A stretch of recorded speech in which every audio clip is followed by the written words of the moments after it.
While organizing my wife's home office one evening, I absent-mindedly opened one of the drawers in her desk, searching for a pen. As I moved a few papers aside, my fingers brushed against something small and hard, tucked into the back corner. Curious, I pulled it out and examined it in my palm. It was a plain black USB drive, completely unmarked. There were no labels, no company branding, no indication of what might be stored inside. I hesitated. My wife was always meticulous with her files, carefully labeling and organizing everything.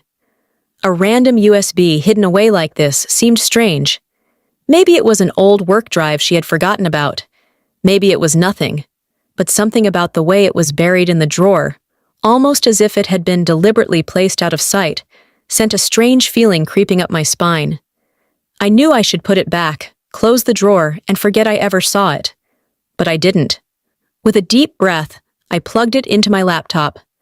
The drive took a moment to load, and then a single folder appeared on the screen.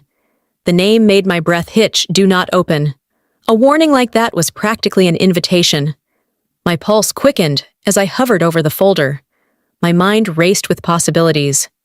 Maybe it was nothing, just an old joke or some forgotten work documents. But if that were the case, why name it something so ominous? The logical part of my brain told me to leave it alone. But my fingers moved on their own, clicking the folder open. Inside, there were dozens of files, neatly arranged. Some were videos, others were text documents. The unease in my gut deepened. My hands felt clammy as I scrolled through the list, my eyes catching on random file names, strings of dates, strange coded words that meant nothing to me. My stomach twisted as I clicked on the first video. The screen flickered and grainy footage appeared. It was a familiar sight. My breath caught in my throat as I realized what I was looking at: our living room. The camera angle was odd, as if the device recording the footage was hidden somewhere in the room. I watched myself walk in, sit on the couch, pick up my phone, completely oblivious to the fact that I was being recorded. My heartbeat pounded in my ears as I clicked on another video. This time, it was the kitchen. The footage showed my wife making coffee while I sat at the table, scrolling through emails.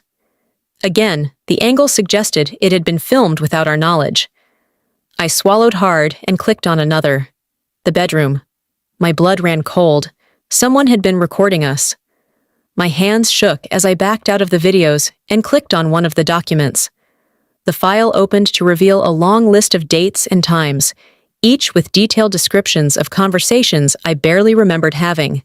Every word I had spoken, every action I had taken, every little habit and routine. It was all documented with unsettling precision.